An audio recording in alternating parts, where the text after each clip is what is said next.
Nous acclamons ta présence, Seigneur.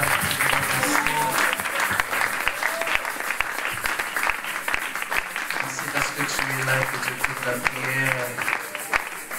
Tu es celui qui écoute nos voix, Seigneur. Nous te célébrons de tout notre cœur. Nous te louons, Seigneur. Nous te magnifions. Nous publions tes louanges ce matin. Nous publions tes hauts faits ce matin. Nous disons que l'Éternel est bon au milieu de nous. L'Éternel est bon. Sa fidélité durera toujours.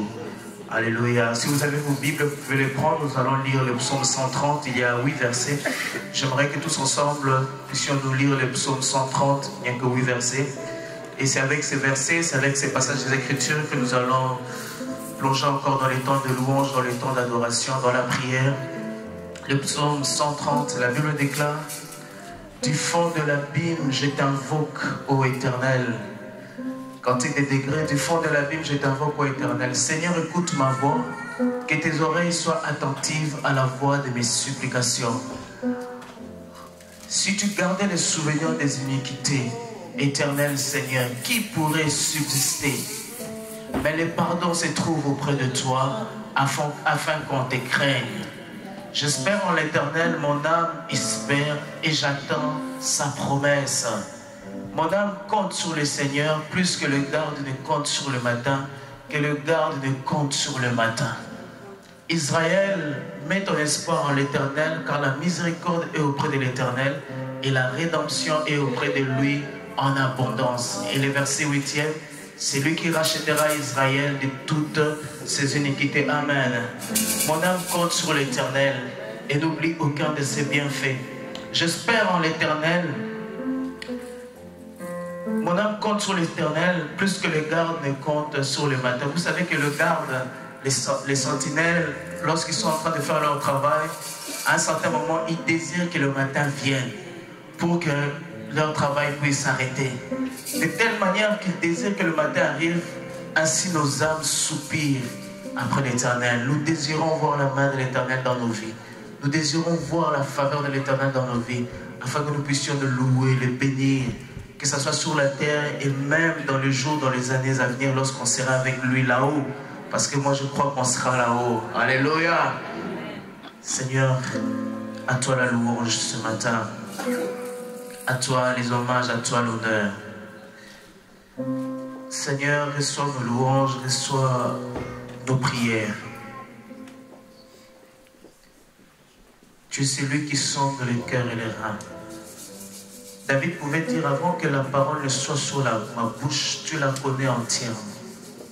Toutes les prières que nous allons faire maintenant, oh Dieu, tu connais toutes ces prières. Mais nous prions que tu puisses agréer nos prières. Agrée nos louanges, ce sacrifice de louanges, ce sacrifice d'adoration, Seigneur. Que cela monte vers toi comme un parfum de bonne odeur. Sois loué, sois béni. Sois adoré, sois loué. Et nous désirons écouter aussi ta parole. Nous prions déjà pour la parole que nous allons écouter ce matin. Nous disons, Seigneur, nous nous disposons à recevoir ce que tu as prévu pour nous ce matin. Fais-nous du bien dans ta présence. Louange, honneur, majesté, ne reviennent qu'à toi et à toi seul.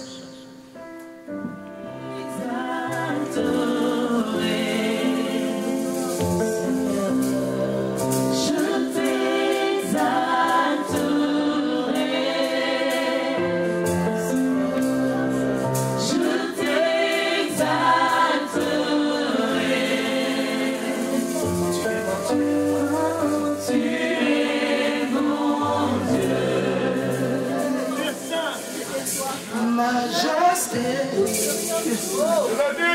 majesté,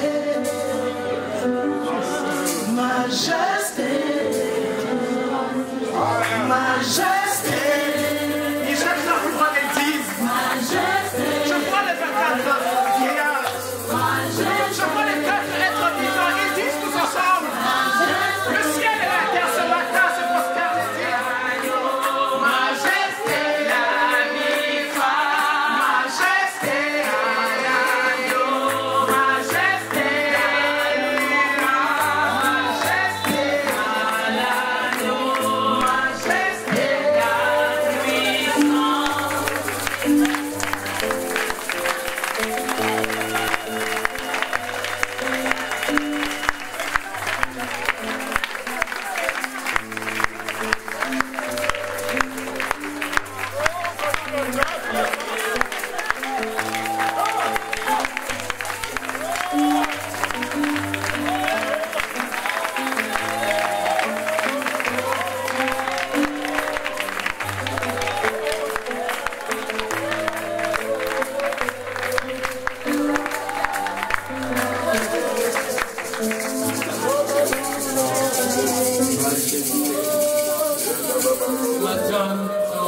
majesté, notre Seigneur, notre Dieu. Oh, nous sommes dans la joie d'avoir connu le véritable. En fait, il t'a plu de mettre sous notre route ton Fils bien-aimé. Car Dieu a tant aimé le monde qu'il a donné son Fils unique, afin que quiconque croit en lui ne périsse point, mais qu'il ait la vie éternelle. Oh, nous nous réjouissons parce que nous sommes dans le véritable. C'est pourquoi nous chantons majesté. C'est pourquoi nos bouches ne proclament que toi. C'est pourquoi nous témoignons que toi, Jésus. Et nous sommes dans la joie ce matin, Seigneur.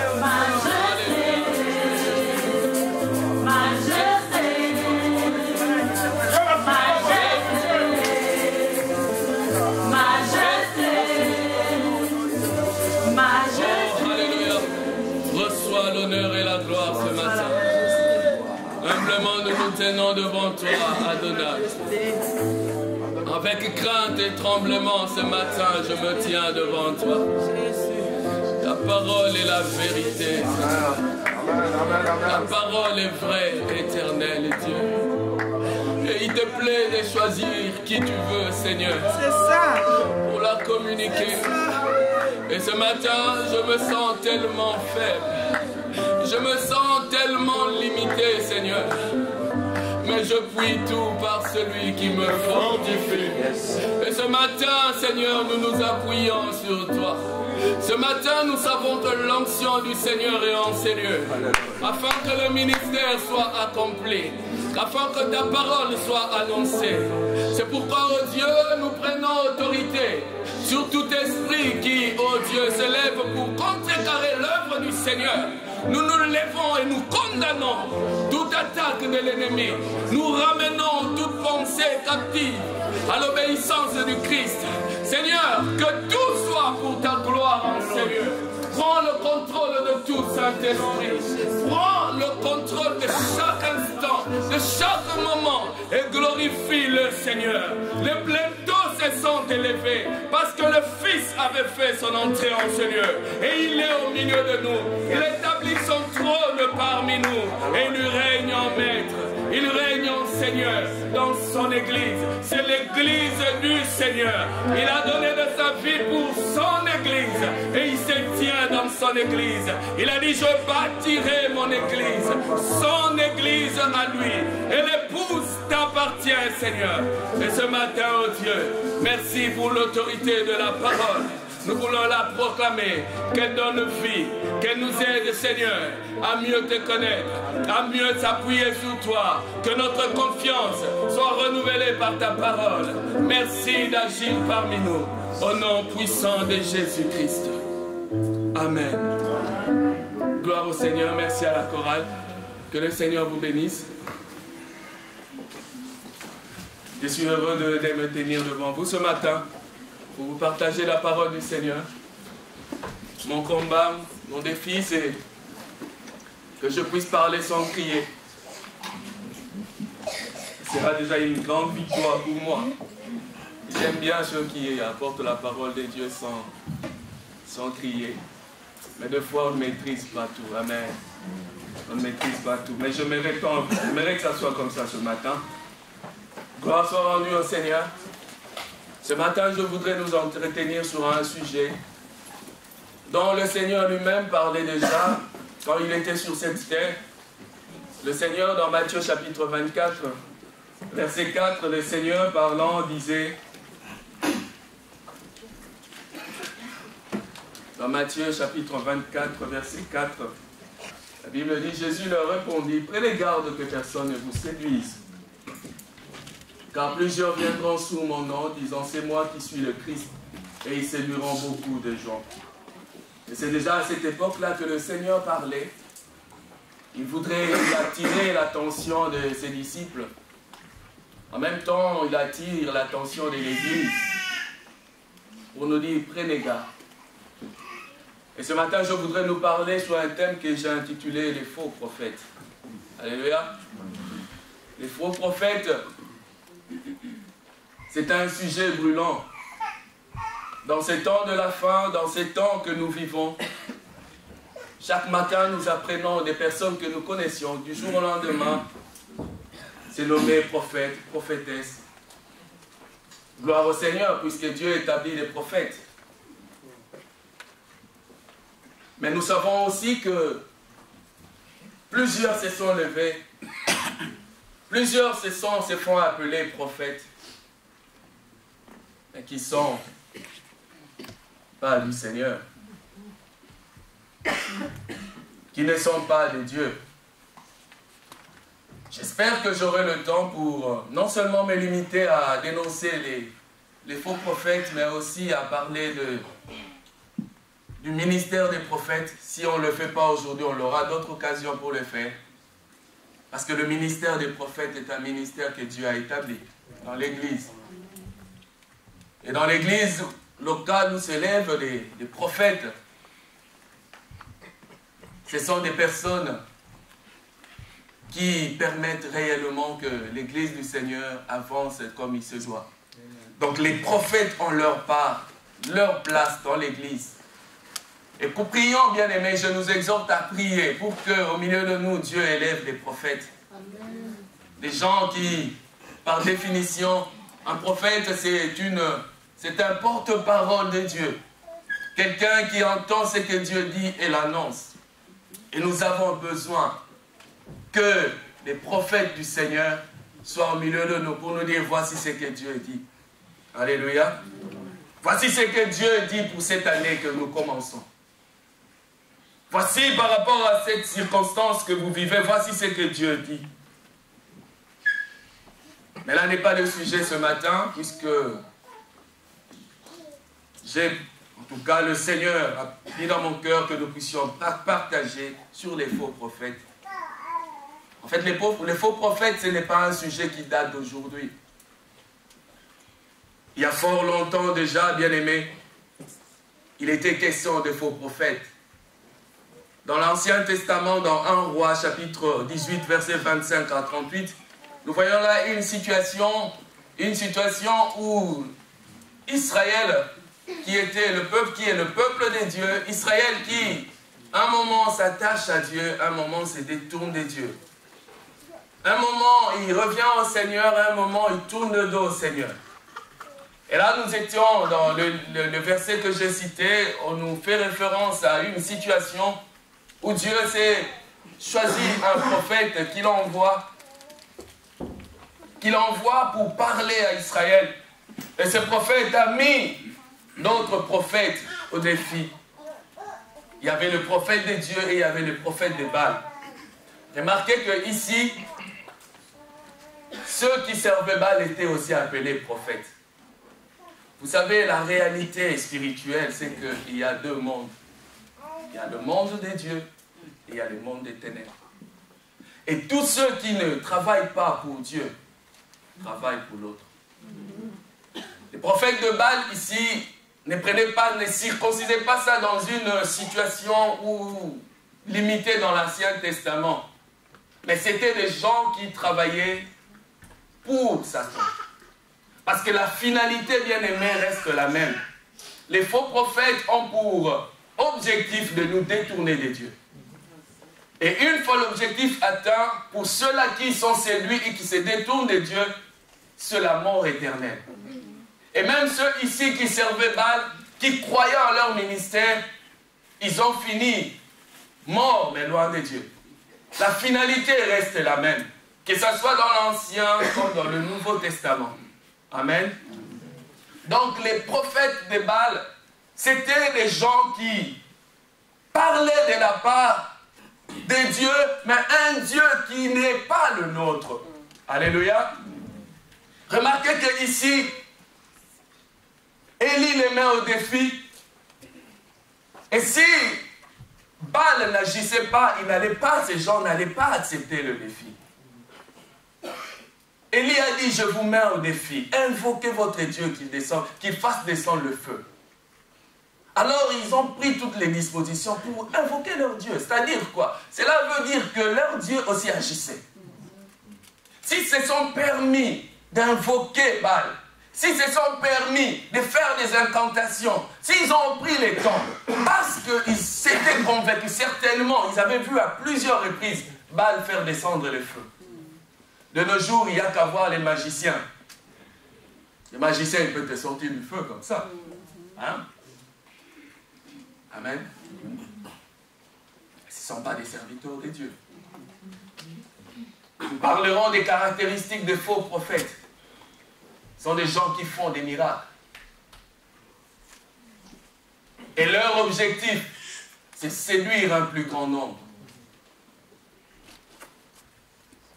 Ici, le but, c'est que nous puissions être outillés pour que nous puissions déceler si un jour nous sommes face à un faux prophète, que nous ne puissions pas succomber. Parce que Christ a dit, cela va arriver. Alléluia. Tu seras un jour confronté au faux prophète. Mais seulement le faux prophète se déguise, la Bible dit. Tu auras du mal. Alors il te faudra des éléments pour que tu puisses savoir qu'il est de Dieu ou il n'est pas de Dieu. Bien-aimé, là, ta vie a tellement du prix. Ta vie a tellement de la valeur. Alors ne la prends pas à la légère. Ne te laisse pas manipuler. Prends le temps. Alléluia. Nous verrons cela plus tard. Mais je reviens ici pour illustrer cette situation, pour expliquer cette situation où nous voyons le peuple, le prophète de Dieu, Élie, confronté au prophète de Baal. Et c'était des faux prophètes. Donc les faux prophètes, ce n'est pas une histoire d'aujourd'hui, de notre siècle. Ça existait depuis. Amen. Mais nous voyons que ici, sachez que ceux qui invoquent, ceux qui travaillent pour Satan, même ceux qui font des miracles pour Satan, je suis persuadé, confrontés à un vrai serviteur de Dieu, ils ne pourront jamais sortir gagnants.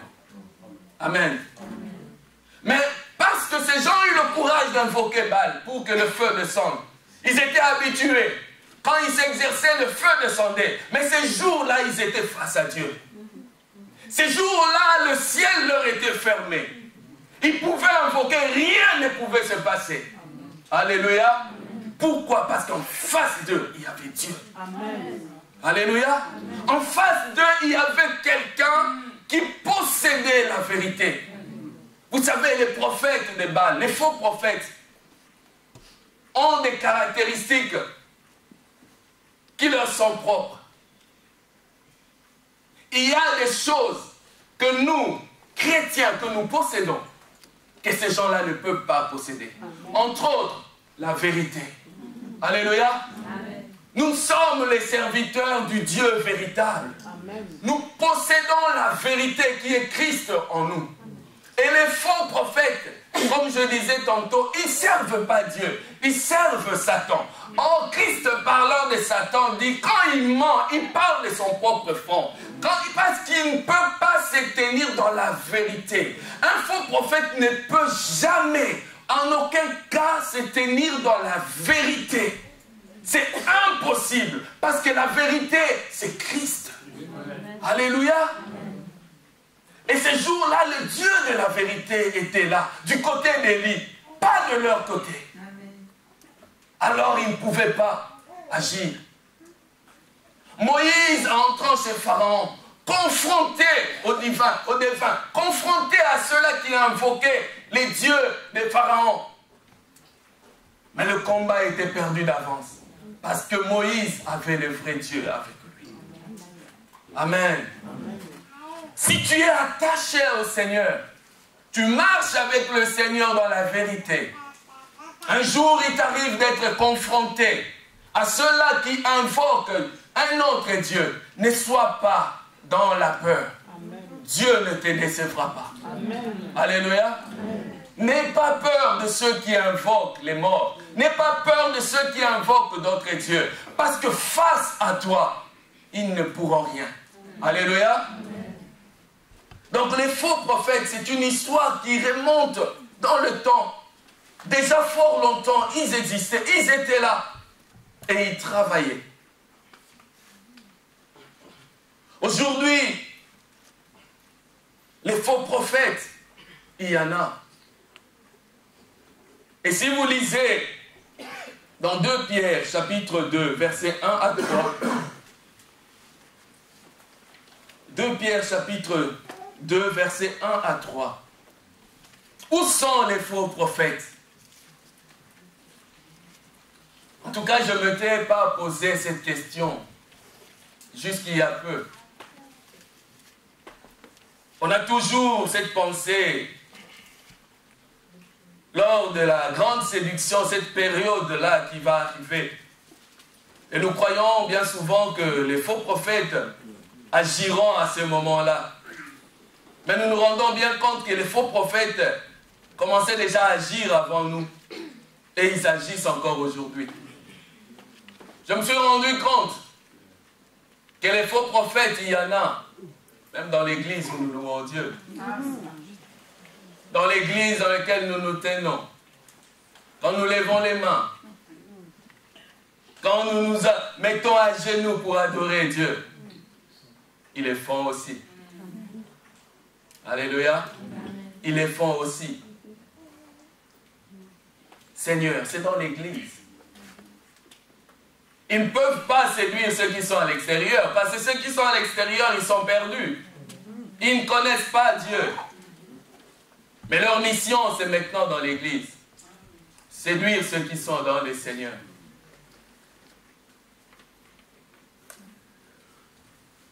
Et dans 2 Pierre 2, chapitre 1er, verset 1er, il y a eu parmi le peuple de faux prophètes, et il y aura de même parmi vous de faux docteurs qui introduiront des sectes pernicieuses et qui, régnant le maître qui les a rachetés, attireront sur eux une ruine soudaine.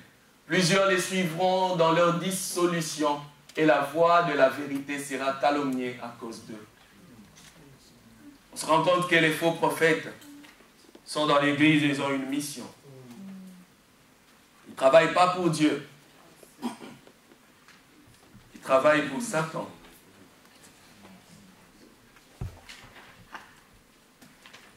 Les faux prophètes, il y a une caractéristique, il y a une préparation pour qu'ils soient lancés pour accomplir leur mission. Et une des caractéristiques, c'est que c'est des séducteurs. Ils ont pour but de séduire le peuple de Dieu. La séduction est un danger contre lequel le Seigneur Jésus nous met en garde. Le Seigneur nous a mis en garde dans Matthieu chapitre 24. Ils séduiront plusieurs. Et là, ce sont des paroles qui sont sorties de la bouche de notre Seigneur. Pour nous dire qu'il y aura des gens qui vont nous séduire. Quoique Christ soit mort pour toi à la croix, qu'il ait donné sa vie, qu'il t'ait racheté. Mais Satan a trouvé un autre moyen. Il veut rentrer dans l'église du Seigneur pour séduire, pour détruire, pour attirer à lui un grand nombre. Mais que devons-nous faire face à la séduction? Leur but est de séduire. Mais pour séduire aussi, Satan a fait que ces gens qu'il a mis au milieu de nous, ils se déguisent. Ils prennent la forme. Ils adoptent les caractéristiques extérieures que nous ne pouvons pas déceler. Alléluia. Dans 2 Corinthiens chapitre 11, versets 13 à 15. 2 Corinthiens 11, versets 13 à 15. Il sait que, Satan sait que s'il vient dans une forme diabolique, les gens auront peur. Les gens n'iront pas vers lui. Alors, il doit se mettre dans la peau des chrétiens. Il doit il doit prendre la forme acceptable. Il doit adopter des agissements qui soient acceptables. La Bible dit, ces hommes-là sont des faux apôtres, des ouvriers trompeurs, déguisés en apôtres de Christ. Et cela n'est pas étonnant, puisque Satan lui-même se déguise en ange de lumière. Alléluia. Il n'est donc pas étrange que ces ministres aussi se déguisent en ministres de justice. Leur fin sera selon leurs œuvres. Ils se déguisent en ministres de justice. Ils sont parmi nous. Mais nous ne pouvons pas les déceler par leur comportement, par des capacités charnelles. Nous ne pouvons pas percevoir leur ruse. Et ce n'est pas nouveau, bien-aimés. Comment agissent les espions? Un espion, c'est quelqu'un qui agit pour le compte d'un autre pays, dans un autre pays. Il vient, il s'intègre, il est là, il vit là, mais il n'agit pas pour l'intérêt de ce pays. Et même aujourd'hui, dans notre époque, on parle même des cellules dormantes. Pour les djihadistes, les terroristes, cellules dormantes. Ça veut dire des gens, parmi vous, vous prenez avec eux le métro chaque matin. Vous êtes avec eux dans les universités. Vous êtes avec eux dans des réunions de quartier. Vous êtes avec eux au stade. Ils accompagnent leurs enfants au foot. Ils sont au Coran avec vous en train de faire les courses. Mais c'est des personnes qui attendent un go pour agir, accomplir leur mission. Alléluia. Et le Seigneur attire notre attention. Ils sont parmi nous. Ils adoptent des caractéristiques extérieures conformes aux serviteurs du Seigneur. Ils parlent d'une manière persuasive. Dans Romains chapitre 16, verset 18. Ils parlent d'une manière qui ne fait pas qu'on arrive à les détecter.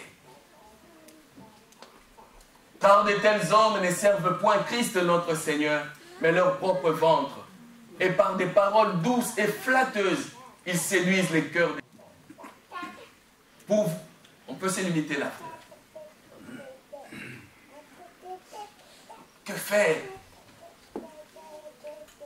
Que faire? Parce que nous savons qu'il y a des personnes dont les motivations sont différentes des nôtres. Les personnes qui sont là pour combattre l'Église du Seigneur, pour attirer à eux un grand nombre de ceux-là qui sont sauvés, pour les faire sortir de l'Église, pour qu'ils retournent manger les choses qu'ils avaient vomies. C'est ça leur but. C'est ça leur rôle. Mais qu'est-ce qu'il faut maintenant faire? Il faut se poser les bonnes questions pour détecter les imposteurs. Et pour les détecter, bien aimés, nos impressions et nos sentiments ne suffisent pas. C'est quelque chose de spirituel. Charnellement, tu ne peux pas détecter. Parce que derrière eux, il y a un esprit. Derrière eux, il y a celui qui combat Dieu. Et celui qui combat Dieu, c'est quelqu'un de rusé. C'est quelqu'un qui a entre guillemets de l'expérience. Il a pris toutes les précautions. Mais comment arriver à les détecter? Parce que je te rappelle qu'il s'agit de ton salut. Et qu'il n'est pas question de les prendre à la légère. Alléluia. Il s'agit de ton éternité. Il s'agit de ta vie. Et tu ne peux pas la prendre à la légère. Comment arriver à détecter? L'Esprit que le Seigneur nous a prévenus, ils seront parmi nous. Vous mangerez avec eux. Mais le but sera de séduire un grand nombre. De séduire les faibles. Vous savez, la première des choses, pour ne pas tomber dans les pièges de ces gens, il faut que tu choisisses de vivre dans la vérité. Amen. Que tes motivations, quoi que tu fasses dans la vie, que tes motivations soient pures, soient sincères. La vérité ici, ce n'est pas seulement, puisque la vraie vérité, c'est le Seigneur Jésus-Christ. Mais dans tout ce que tu fais, sois dans la vérité. Amen. Alléluia. Amen. Sois vrai dans ce que tu fais. Nous devons nous poser des bonnes questions. Quand ces personnes parlent de Dieu, quand ces prophètes, puisqu'il s'agit ici des prophètes qu'on a acceptés dans l'Église, les prophètes qui exercent le ministère dans l'Église du Seigneur, les prophètes qui se lèvent pour parler de la part de Dieu, les prophètes qu'on a acceptés, qu'on a reconnus. Je suis en train de parler de cela. Amen. Je suis en train de parler de cela. Vous savez, on peut être un bon prophète et compte tenu des circonstances, des situations, changer de camp. Dans 1 Roi chapitre 13, si ma mémoire est bonne, 1 Roi chapitre 13, verset 15. 1 Roi chapitre 13, verset 15. Alors, ici, il s'agit de ce vieux prophète confronté à un jeune prophète. Il y a eu une situation en Israël. Israël a commencé, le royaume, le peuple de Dieu s'était divisé. D'un côté, il y avait un royaume et puis il y avait les autres. Et il y avait ici, on avait établi le culte des idoles. Et un jour, Dieu a envoyé un jeune prophète pour aller parler au roi. Et le jeune prophète est venu de la part de Dieu. Il dit, ainsi dit l'Éternel. Parce que le prophète, c'est celui qui rapporte le message de Dieu. Il ne rajoute rien, puisque c'est un message de Dieu. Nous parlerons un jour des prophètes. Le prophète n'a pas le droit d'ajouter quoi que ce soit à ce que Dieu lui dit. Et le prophète vient, il dit ce que Dieu lui dit. Et le vieux prophète, nous avions eu à parler de ça une fois, s'il était resté dans cette partie du pays parce qu'il n'avait pas accepté de payer le prix, de quitter, de rejoindre les autres. Mais il était resté dans ses souvenirs. C'est quelqu'un qui se remémorait tous les exploits que Dieu avait accomplis. C'est quelqu'un qui racontait certainement à sa famille, à sa maison, il y a eu un temps où Dieu parlait au travers de moi. Dieu me disait, va dire telle chose et j'y allais. Il est resté dans les souvenirs. Et un jour, il entend parler d'un prophète, un jeune prophète qui est venu pour parler de la part de Dieu. On lui rapporte que le prophète, quand il a parlé, le roi s'est levé, le roi a voulu l'attaquer, il a prononcé une parole et le roi, sa main est restée ferme. Le roi a crié et il a prié de nouveau. Dieu l'a guéri. Il lui a raconté ça. Il était émerveillé. Mais le vieux prophète, ici, dans ce verset, il n'était plus en communion avec Dieu. Tu es prophète et tu dois être en communion avec le Seigneur pour parler de la part de Dieu. La communion était coupée. Mais il était dans ses souvenirs, il voulait encore prophétiser. Et à force de vouloir encore faire, à force de vouloir encore, parce que les gens il y a toujours cette étiquette de prophète sur toi. Amen. Tu portes toujours cette étiquette de prophète. Mais au-dedans de toi, tu sais que la communion n'y est plus. Au-dedans de toi, tu sais que la vie que tu mènes, Dieu ne parle plus au travers de toi. Le robinet est fermé. Mais les gens te connaissent comme prophète. Et un jour, tu prends le courage de prophétiser, mais sans Dieu. Et tu es, toi, conscient que tu le fais sans Dieu. Et le vieux prophète, il lui dit, viens avec moi à la maison et tu prendras quelque nourriture. Mais il répondit, je ne puis ni retourner avec toi, ni entrer chez toi. Je ne mangerai point de pain, je ne boirai point d'eau avec toi en ces lieux-ci. Car il m'a été dit par la parole de l'Éternel, tu n'y mangeras point de pain, et tu ne boiras point d'eau, et tu ne prendras pas à ton retour le chemin par lequel tu seras allé. Et il lui dit, moi aussi, je suis prophète comme toi. Et un ange m'a parlé de la part de l'Éternel et m'a dit, ramène-le avec toi dans ta maison, et qu'il mange du pain et qu'il boive de l'eau. Il lui mentait. Alléluia. Il était prophète. Il a été oint pour être prophète de Dieu. Mais il ne l'est plus. Je sais que Dieu ne se repart pas de son appel. Mais il devait arranger les choses pour de nouveau prophétiser. Mais il ne l'a pas fait. Mais parce que au-dedans de lui, ça bouillonnait. Il faut qu'on voie que je suis prophète. Et il a prophétisé. Mais quand il prophétise dans le mensonge comme ça, il prophétise pour le compte de qui? Il ne prophétise pas pour Dieu. Frère, c'est très sournois ces problèmes. Combien de fois on n'a pas entendu un frère aller dire à une sœur, Dieu m'a dit. Mais quand tu viens dire Dieu m'a dit, tu te fais passer pour un prophète. Et tu es un faux prophète. Amen. Le faux prophète, ce n'est pas seulement avec les cornes.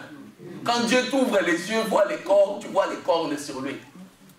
Mais chaque fois que tu as osé parler de la part de Dieu, sans que Dieu t'ait demandé de le faire, tu es un faux prophète. Et tu agis contre les intérêts de Dieu. Combien de mariages sont formés parce que la sœur a eu peur? Dieu a dit. Mais c'est notre encadreur, ça il vient, il dit Dieu a dit, c'est vrai. Et elle rentre dans le mariage, mais ce n'est pas ce que Dieu voulait pour elle. Vous imaginez, frères et sœurs, combien d'alliances se sont conclues parce que quelqu'un a dit, Dieu m'a dit. Combien de filles ont pris d'autres orientations parce qu'un homme de Dieu s'est levé pour lui dire, Dieu m'a dit que tu partiras dans ce pays-là. Vous réalisez, frères et sœurs.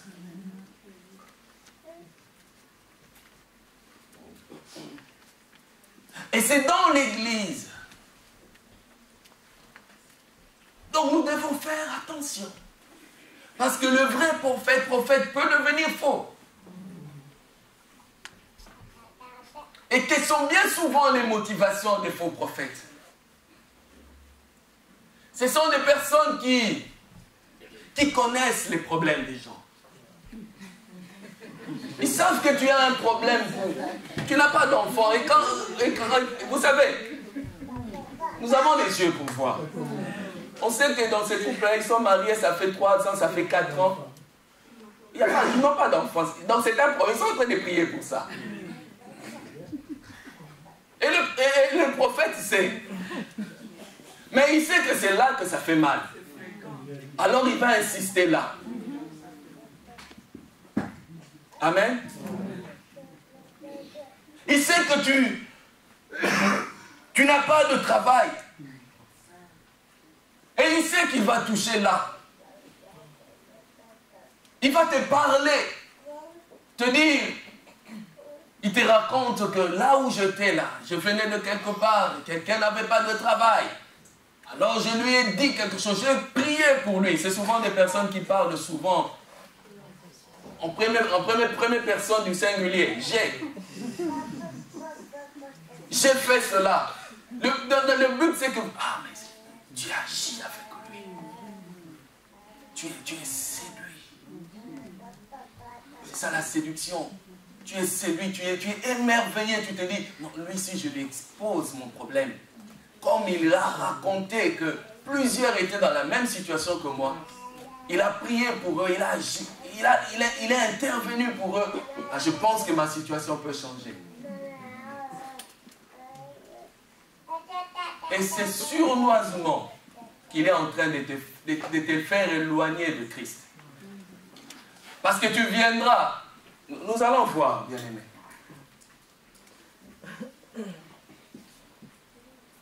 Je disais qu'il fallait se poser de bonnes questions. Est-ce que les citations bibliques du prédicateur sont-elles exactes et prises dans leur contexte? Quand je cite les versets de la Bible, je parle de la part de Dieu, j'explique. Vous savez, avec la Bible, on peut tout dire. Amen. Avec la constitution de notre pays, on peut aussi l'interpréter différemment. Amen. Preuve que quand il y a une loi, deux avocats de partis adverses, l'un dit une chose, l'autre dit autre chose. C'est la même loi. Chacun interprète ça dans l'intérêt de son client. Mais c'est ça la vie, frère. Il y en a de ceux qui mangent avec ça. Vous comprenez ce que je veux dire? Alors, ils le disent dans le sens de leurs propres intérêts. Mais lui-même, son cœur a été séduit. Peut-être qu'il ne le sait pas, mais tu travailles pour Satan. Abandonne cette voie. Sinon tu périras. Tu finiras dans les temps de feu. Est-ce que les citations qu'il dit, est-ce qu'elles sont réellement de la Bible? Elles sont prises dans leur contexte? Par exemple, pour justifier l'homosexualité, vous savez, il y a maintenant des églises où on accepte les homosexuels hein, où les homosexuels même ont des pasteurs homosexuels et ils justifient leur position par rapport à la Bible. Hein. Frère, mets-nous 2 Samuel 1, verset 26. C'est pourquoi la Bible parle des esprits faibles. Amen. De ceux-là qui acceptent tout. Parce que ça vient de la Bible, j'accepte. Vous comprenez? Quand on vient te dire, on te cite un verset, on te donne l'interprétation que la personne veut, tu acceptes. Je suis dans la douleur à cause de toi, Jonathan. Ça, c'est David qui parle. Mon frère, tu faisais tout mon plaisir. Ton amour pour moi était admirable au-dessus de l'amour des femmes. Dans 1 Samuel 18, 1 à 3. 1 Samuel 18, 1 à 3, frère. 1 Samuel 18, 1 à 3. Pas 2 Samuel, 1 Samuel. David avait achevé de parler à Saül et dès lors l'âme de Jonathan fut attachée à l'âme de David. Et Jonathan l'aima comme son âme. Ces mêmes jours, Saül retint David et ne laissa pas retourner à la maison de son père. Vous savez, ces versets-là, il les met au devant pour dire que David et Jonathan avaient une relation. Donc Dieu accepte. Vous comprenez ça? Ici, toi, tu ne comprends pas les Saintes Écritures. Si tu es faible, tu crois.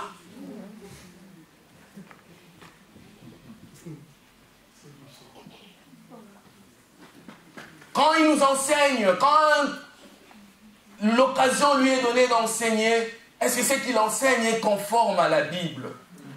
Acte 17, verset 11, frère. Acte chapitre 17, verset 11.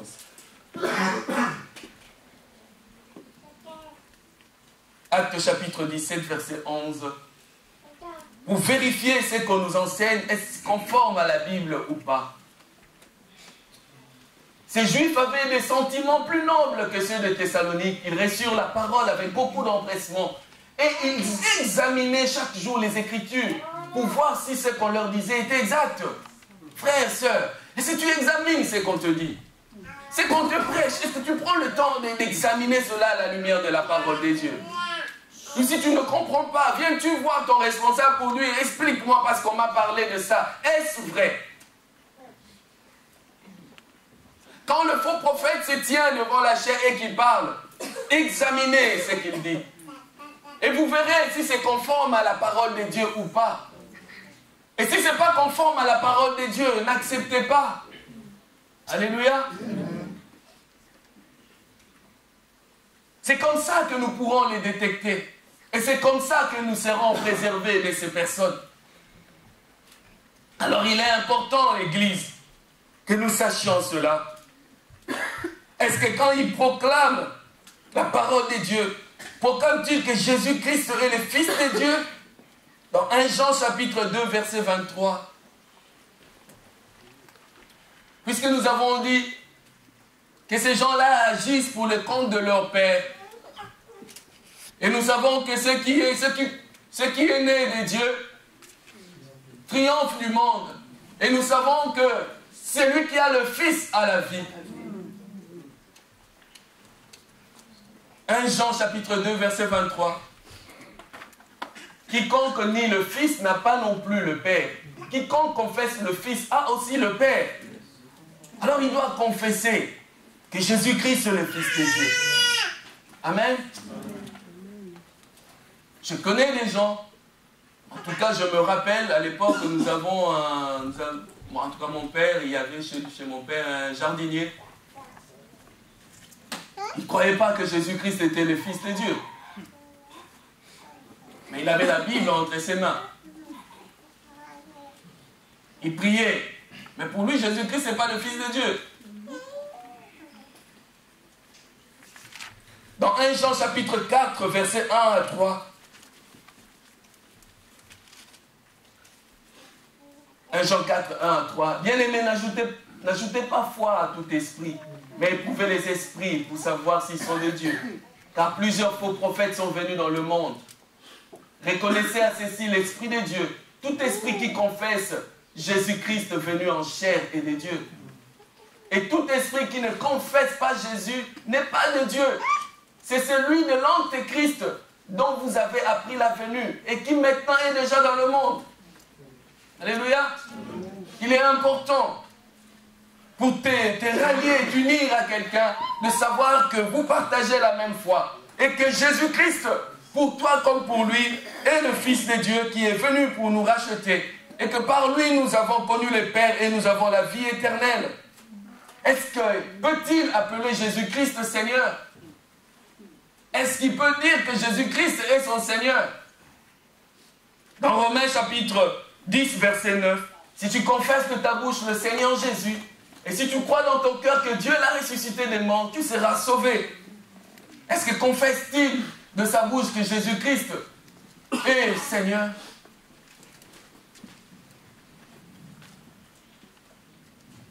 Amen. C'est important. Et si vous remarquez que ces personnes ne confessent pas que Christ est Seigneur, prenez vos distances.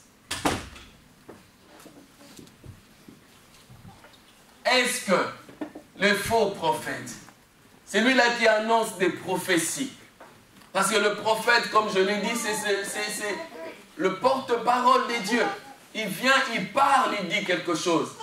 Est-ce que les prophéties qu'il annonce, est-ce que ces prophéties s'accomplissent toujours? Pourquoi nous nous refusons de nous poser de bonnes questions? Pourquoi, frère? On a vu des gens prophétiser. Leurs prophéties ne se sont jamais accomplies.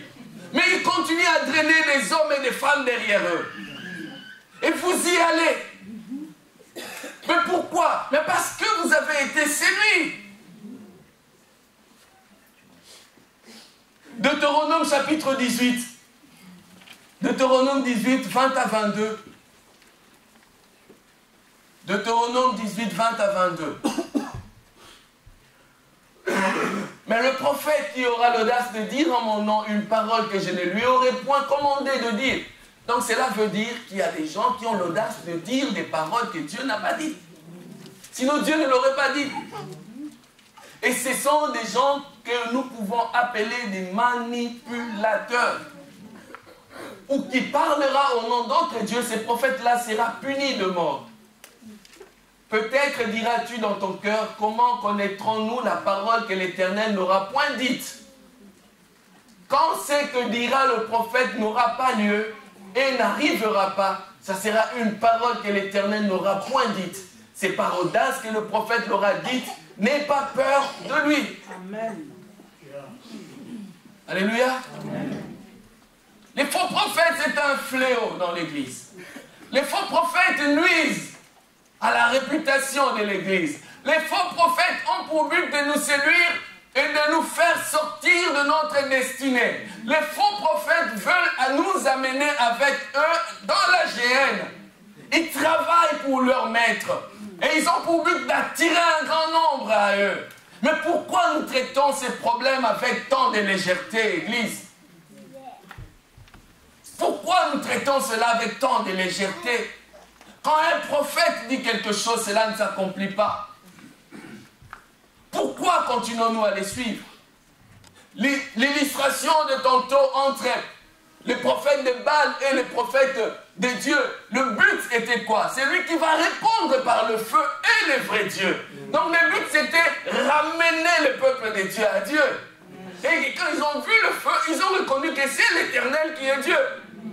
Donc face à leur prophétie qui ne se réalise pas, et face à la prophétie de Dieu qui s'accomplit, le but c'est pour que nous puissions comprendre que c'est l'Éternel qui est Dieu.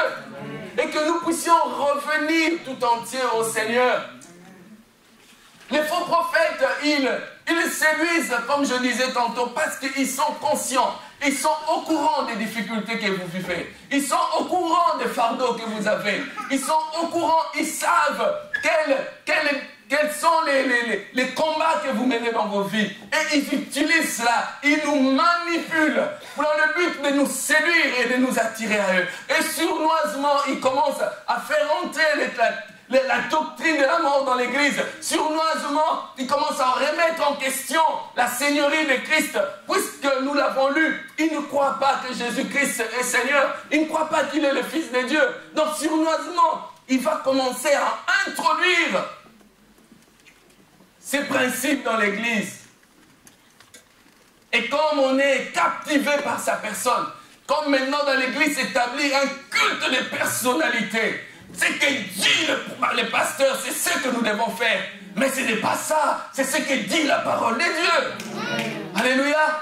Et on est captivé, séduit par ce que dit le pasteur. Il s'est créé autour de lui un culte de personnalité. Et il peut insérer des choses, il peut dire des choses. Dernièrement, je pense que c'est le frère Adam qui parlait. On a appris ces pasteurs qui pouvaient sortir de leur corps. Et les gens acclamaient. Il y en a d'autres qui disent, mais c'est pas vrai. Mais ils s'en foutent de ce qu'ils disent, c'est pas vrai. Ils acclament, ils sont séduits, ils sont enthousiastes par rapport à ce que leurs pasteurs disent. Mais quelle est la finalité de tout cela? Revenons à l'évangile simple. Revenons, bien-aimés, à cette simplicité de l'évangile. S'attacher à Jésus. Je vous dis, bien-aimés, si tes buts, tes motivations ne sont pas bonnes, tu seras séduit. Si tes motivations sont bonnes et que tu as en toi ce désir de la vérité, tu veux la vérité, tu as cru au Seigneur et que tu marches avec lui dans la vérité, il te sera difficile de t'éloigner de Dieu. Il te sera très difficile. Comment déceler encore des prophètes qui ne parlent pas au nom de Dieu? Leur style de vie.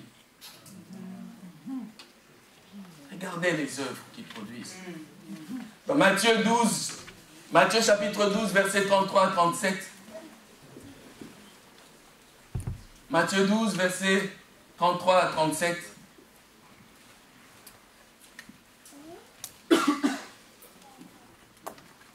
Ou dites que l'arbre est bon et que son fruit est bon. Ou dites que l'arbre est mauvais et que son fruit est mauvais. Car on connaît l'arbre par le fruit. Race de vipères, comment pourriez-vous dire de bonnes choses méchantes que vous l'êtes? Car c'est de l'abondance du cœur que la bouche parle. L'homme bon tire de bonnes choses de son bon trésor, et l'homme méchant tire des mauvaises choses de son mauvais trésor. Je vous l'ai dit, au jour du jugement, les hommes rendront compte de toute parole vaine qu'ils auront proférée. Car par tes paroles, tu seras justifié et par tes paroles, tu seras condamné. Amen. Frère, quel style de vie mènent ces gens? Quel style de vie? Vous trouvez normal que un berger dans un pays où c'est difficile, les conditions économiques sont difficiles, les conditions de vie sont très compliquées.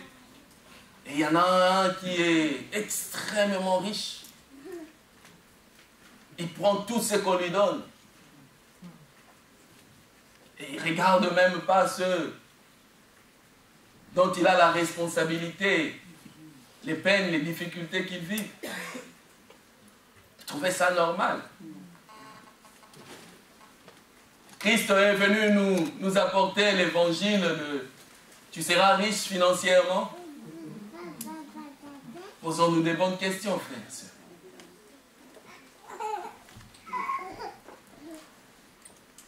Au dernier temps, on parle de la persécution.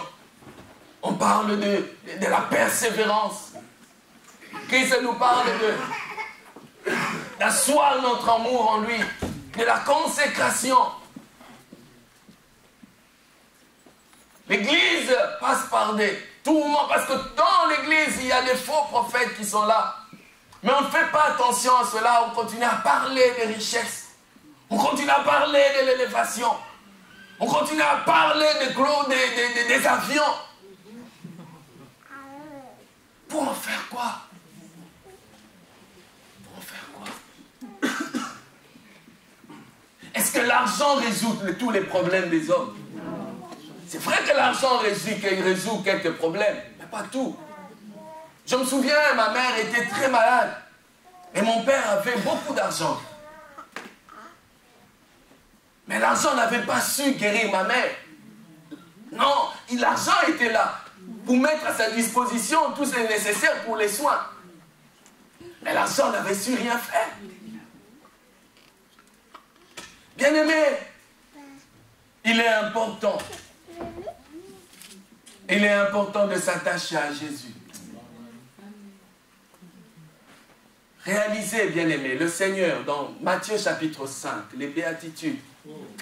Vous savez, c'est un peu comme dire une conclusion avant de commencer sa vie. Matthieu chapitre 5.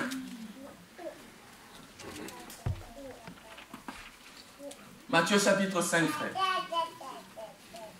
Voilà la foule, Jésus monta sur la montagne et après qu'il se fut assis, ses disciples s'approchèrent de lui.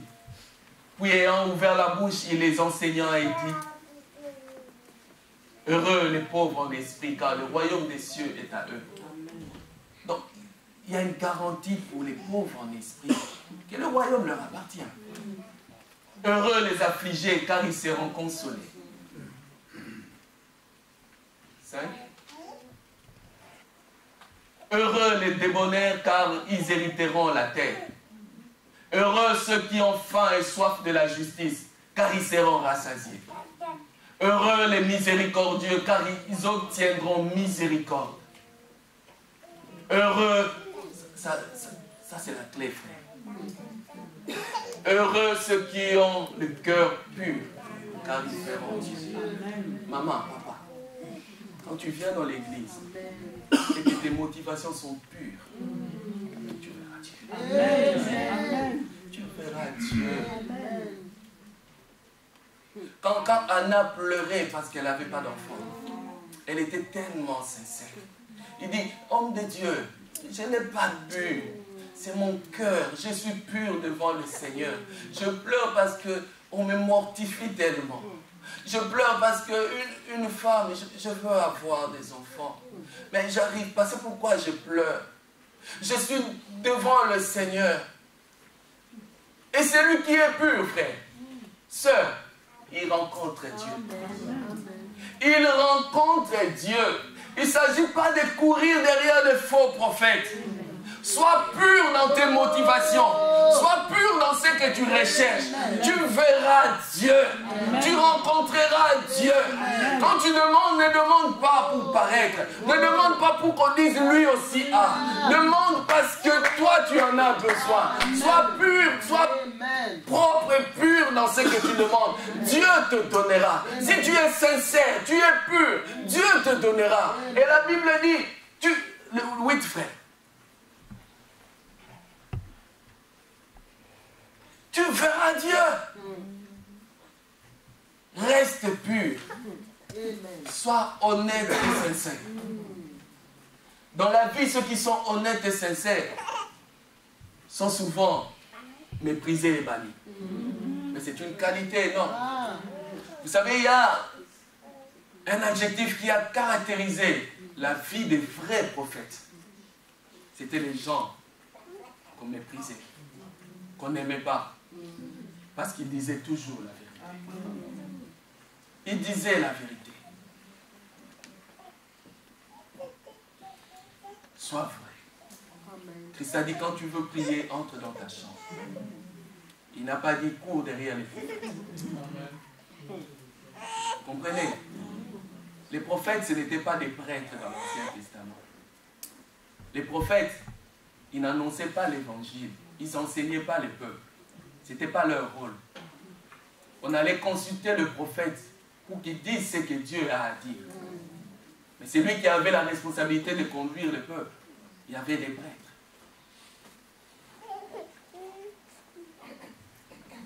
Et Dieu nous a donné sa parole.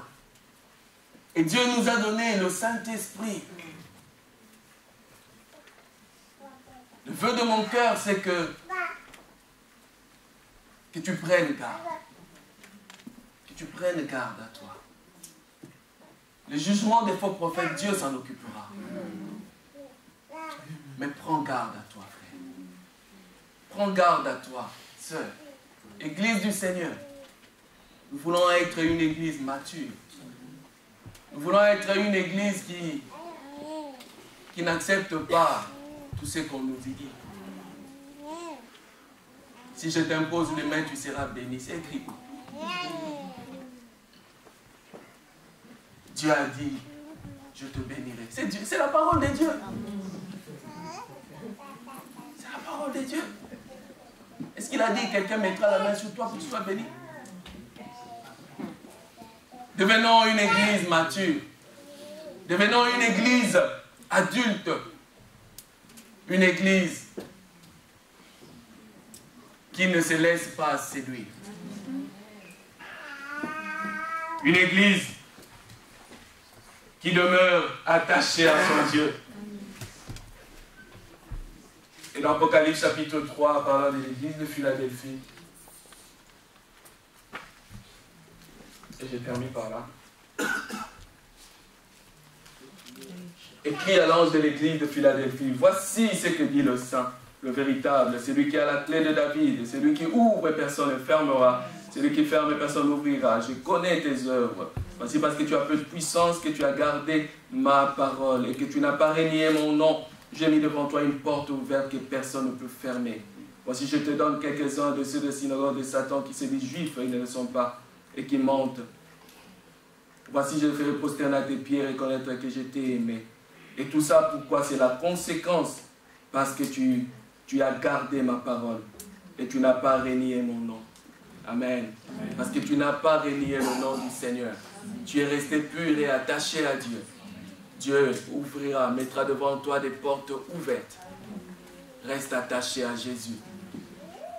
Majesté, nous avons chanté. Reste attaché à Jésus. S'il te plaît, quelles que soient les difficultés que tu vis, que tu traverses, reste attaché à Jésus. Amen. Même si tu as ou tu n'as pas, reste attaché à Jésus. Amen. Alléluia. Amen. Que le Seigneur vous bénisse.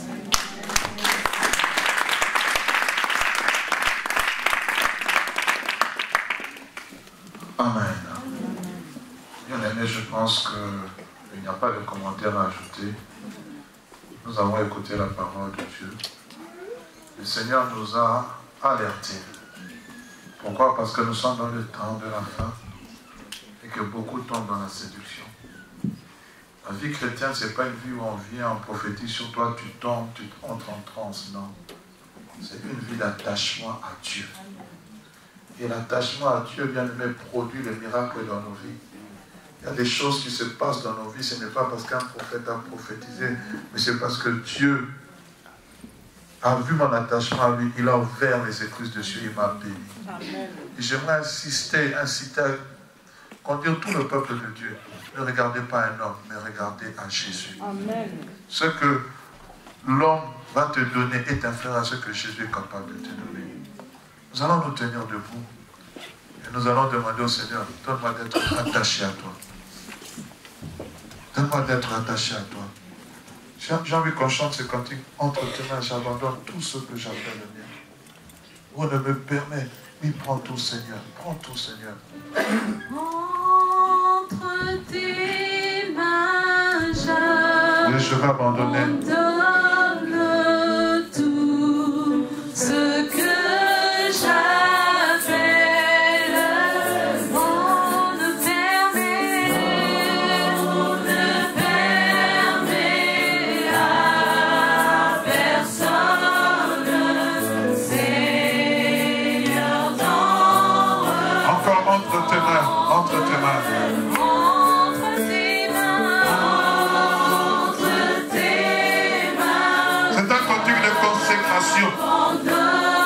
Je me consacre à Dieu. Ce que j'appelle. En enseignant, ils se sont déguisés en évangélistes. Un Seigneur, Dieu de gloire, puisqu'ils ont comme père le diable qui monte le commencement. Tous ceux qui profèrent des mensonges. Père, nous voulons condamner toute langue qui se lève contre la vérité au nom de Jésus. Nous te bénissons, Père. Nous te disons merci. Parce que nous savons que nous sommes dans le véritable. Père, même lorsque les prophètes des Baals viendront, nous savons que le peuple dira c'est l'Éternel qui est Dieu, c'est l'Éternel qui est Dieu. Parce que tu fermeras leur langue et tu vous rendras que ton nom soit publié. Et je prie aussi pour nous-mêmes. Seigneur, le vieux prophète était un véritable prophète. Mais il a dévié parce qu'il n'était plus en communion avec toi. Il a dévié parce qu'il n'a pas voulu payer le prix de la consécration. Il a voulu rester là où il était. Peut-être il a regardé tout ce qu'il avait bâti et laissé tous ses biens matériels pour aller dans une autre contrée. Père, donne-nous toujours de nous renouveler notre communion avec toi tous les jours de notre vie. Et même lorsque, Seigneur, tu nous parles, nous savons que tu nous parles. Donne-nous sagesse et intelligence, comme Nathan a fait face à David qui avait commis le péché, pour savoir, Seigneur, comment parler de ta part. Que le ainsi dit l'Éternel ne soit pas une menace. Que le ainsi dit l'Éternel ne soit pas un haut les mains où nous venons, Seigneur, à rendre la foule. Non. Et quand nous parlons, Père, c'est pour ramener le cœur vers toi. Sois loué, bénis ton serviteur. Seigneur, alors que nous voulons apprêter nos offrandes pour te donner, nous voulons donner avec un cœur pur. Parce que Seigneur, tu as dit heureux ceux qui ont des cœurs purs, car ils verront Dieu. Que ces offrandes et ces dîmes servent à l'avancement de ton œuvre. Sanctifie-les. Seigneur, nous certes, nous ne connaissons pas la source de provenance. C'est pour cela que nous te demandons de sanctifier cette offrande. Et nous aussi, nous puissions utiliser cet argent pour l'avancement de ton œuvre. Sois loué, sois béni, au nom de Jésus. Amen. Chorale.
remercie pour ce merveilleux culte, ce temps d'adoration que nous avons passé dans ta présence, ce temps d'écoute de ta parole, les faux prophètes.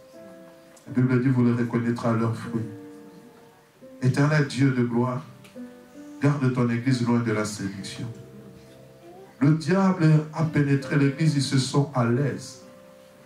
Et je prie et je le prierai toujours, Père, comme ma prière actuelle. Seigneur, de la même manière que la vipère est sortie du feu, que Seigneur, que tous ceux qui n'est pas de toi sortent de cette Église, parce que nous voulons intensifier nos temps de prière. Ici, quelques semaines, nous allons totaliser 5 ans. D'autres diront déjà. Et Seigneur, ces 5 années, Seigneur, de remise en question, de remise en forme pour la continuité de ton œuvre. Nous avons dit jusqu'ici, tu nous as soutenus. Et nous voulons continuer cette belle aventure avec toi. Car cette œuvre n'est pas l'œuvre d'un homme, ce n'est pas l'œuvre d'une institution, mais c'est ton œuvre. Et tu as dit, je bâtirai mon Église, et les portes de séjour de mort ne prévaudront point contre elle. Père, garde-nous toujours fidèles à toi, attachés à ta parole, dans un esprit d'humilité, sachant que nous allons nous tenir devant toi et que nous aurons des comptes à te rendre. Accompagne-nous chez nous. Seigneur, que ta bénédiction nous environne. La bénédiction qui vient réellement de toi puisse nous accompagner, Père. Nous sommes sous ta grâce, couverts par ta grâce. Nous fonctionnons dans la grâce de Dieu. Et nous croyons, puisque nous sommes avec toi, tout ce que nous faisons réussira selon ta volonté. Allez dans la paix du Seigneur, au nom de Jésus. Amen. Amen.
Seigneur.